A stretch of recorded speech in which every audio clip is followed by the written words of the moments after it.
miarabantsika rehetra amin'ny anaran'i Jesosy ilay tompon'izao rehetra izao. Tsy omena sehatra ve ianao? Izay indray ry havana ny lohatenin'ity vidéo manaraka ity.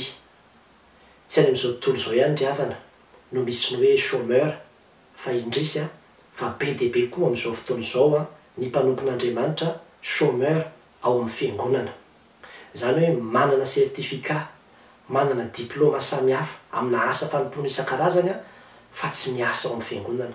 Tsisy ninina sehatra omena azy anatanteran'ilay asa ao anatin'ny fiangonana dia lasa mitaza-potsiny ireny olona ireny. Ary tena mampalahelo satria be dia be ny olona izay mitaraina manana an'izany olana izany.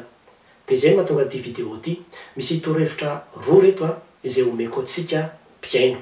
Voalohany dia izao tadidio ry havana fa anjaran'ny mpitarika ny mijery ny talentan'ny olona tsirairay avy ary mametraka ny olona tsirairay avy amin'ny toerana izay misy azy. Raha mijery zao tsika any amin'ny Exodosy toko fa 2:30 dia ninany endrena ny Bezalila. Zany ny tantara ao. Io Bezalila io dia olona mahay tao zavatra. Ary dia Andriamanitra mihitsy no nanendry azy hoe izy no hanao ny fiaran'ny fanekena sy hanao ny fanaka rehetrarehetra izay ho atao amin'ilay tabernakely. Dia efa nomen'Andriamanitra izay talenta sy fahaiza-manao izay Bezalila. Ny anjaran'ny Mosesy dia ny mitady ny Bezalila tao anatin'ny vahoaka tao ary dia nametraka azy tamin'izay toerana izay. Ary tena izay mihitsy no anjaran'ny mpitarika, mitady ny olona tsirairay avy amin'izay talenta efa nomen'Andriamanitra azy, fiantsoana mihitsy mantsy ilay izy, dia mametraka ny olona tsirairay avy amin'ireny toerana samihafa ireny. Za manokana ry havana dia mba hitsovavom-belona kely amintsika satria efa mitondra fiangonana nandritra ny 7 taona ihany. Ary dia anisan'ny foto-kevitra nijoroako mihitsy izay hoe tsy avelako izy chômeur zany mihitsy ato amin'ny fiangonana.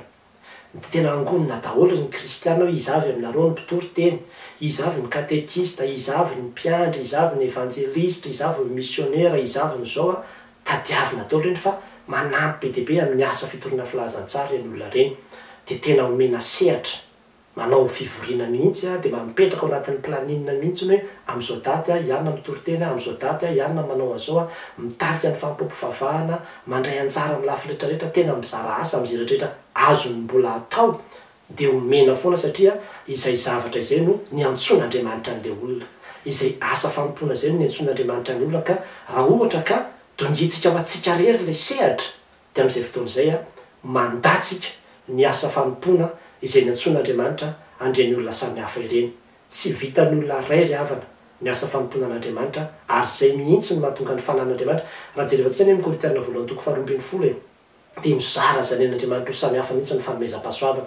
Ary mila mitrandraka an'io tsika satria ny fiangonana dia tena toerana manan-karena olona, manana fanomezam-pahasoavana maro isan-karazany ny olona anatin'ny fiangonana. Fa ny anjaran'ny mpitarika dia ny mijery hoe inona avy izay fanomezam-pahasoavana izay dia aiza avy ny sehatra ahafahana mampiasa an'izay dia alefa ilay olona amin'ireny toerana samihafa ireny hanao an'ilay asa mba ahafahana mivelatra sy mitombo sy mampiasa ilay fanomezam-pahasoavana handrosoany ny asan'Andriamanitra. Dia tena izay aza mangoay pilipitra, zany ny filazan'ny olona any Marovoazy. Ilay mangoay zany dia ilay hoe sarotiny any zarery ity fa tsisy ameko an'ity mihitsy, aza mangoay pilipitra zany fa zarao ny sehatra, omeo sehatra daholo ny olona rehetrarehetra ao anatin'ny fiangonana fa manjary lasa chômeur fotsiny ilay olona dia tsy ankasitrahan'Andriamanitra zany. Antso ilay izy naloran'ilay olona tena ny anarany rehefa tafavoaka izy rehefa avy eo dia davo fa anjaran'ny mpitarika no mitady ny sehatra ahafahan'ireny olona ireny miasa. Zay ny voalohany. Ny zavatra faharoa dia izao, ho anao dia tsy afaka hiteny kosa ianao ilay hoe tsy miasa zany anatin'ny fiangonana hoe hanome tsy ny mpitondra fotsiny na ny mpitarika fotsiny, fa ianao koa azonao atao tsara mihitsy ny mamorona sehatra ahafahanao mitory. Azonao atao tsara zany. Raha fa midy ny varavarana anankiray taddio fa mbola misy maro be ny varavarana izay azon'ny tompo sokafana ao antsika. Andriamanitra ny rehefa niteny teo izy manao hoe ohatsy zao tompo rehefa naniraka antsika izy mandehana any amin'izao tontolo izao nareo izy. Zany izao tontolo izao zany tena sehatra midadasika zany ry havana.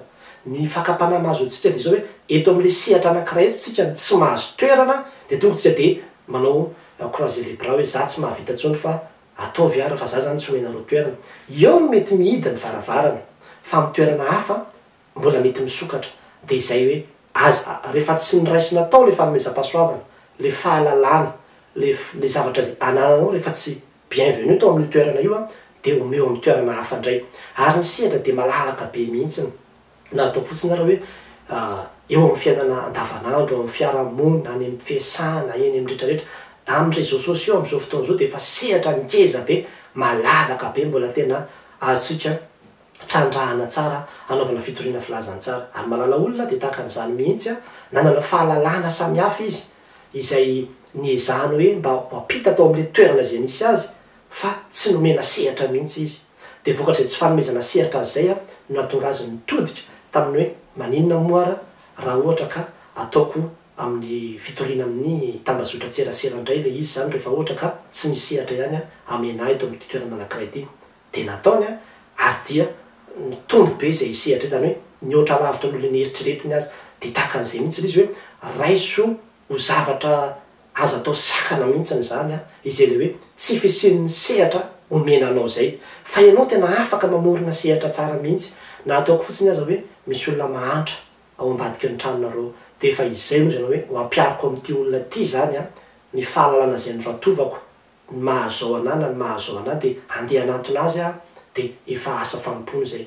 Any ny ampiaro an'le izy a, de ho hitanao fa misy antony foana, misy ilaivana azy foana ny zavatra rehetrarehetra zay nomen'ny tompo antsika sy ny antsoin'Andriamanitra antsika. Fa ny tsy mety de zao hoe lay mipetraka, lay tsy manao na inona na inona, fa de hoe chômeur fotsiny a ao amin'ny fiangonana. De mihintsy manantena ravina fa hanampy kely atsika izay vidéo zay mba ahafahantsika mandinika sy mieritreritra amin'ny hoe ahoana tokoa ny atao hampandrosoana ny fiainan'ny fiangonana. De ho an'Andriamanitra rehetra ihany ny voninahitra. Amen.